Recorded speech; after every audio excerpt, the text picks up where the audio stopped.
You ever heard the phrase, speak the truth in love? I know for me, for many years as a Christian, that's what I thought we were supposed to do to everybody. You know, if somebody wasn't a believer, you just speak the truth in love to them. What's interesting is when you go to the context in some of these passages, they take on a completely different understanding. Well, this particular passage, or this phrase, speak the truth in love, comes out of Ephesians 4:15. And in Ephesians 4, Paul is talking about when we gather together, how the church sort of works, because the epistle to Ephesus, which we call Ephesians, is all about the church. You ought to sometimes, when you read through the 6 chapters, highlight the word church as you go through, and you'll realize, man, Paul's really talking a lot about the church. Well, in Ephesians 4, Paul says, hey, this is sort of the way it works. God has put certain people within the body, which are apostles and prophets and evangelists and pastors and teachers, and they have a functional role in the church. And that functional role is to equip the saints so that saints can do the work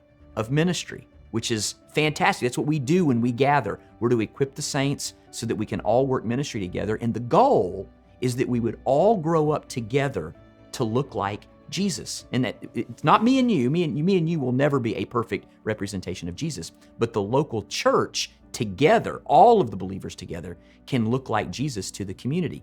And we're told then in that passage that we're to speak the truth in love. That's to fellow believers. That's not to people that are outside of the church.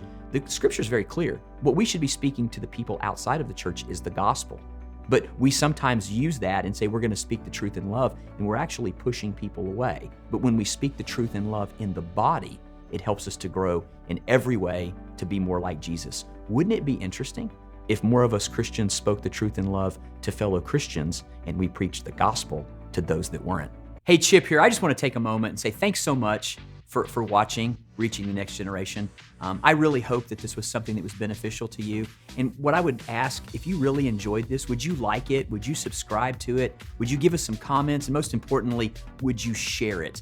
I believe with all of my heart that the material and the content that we have on this channel truly can make a difference and resource pastors and leaders and Christians. And you can help us to truly help others to reach the next generation. Thanks so much for being a part of our channel.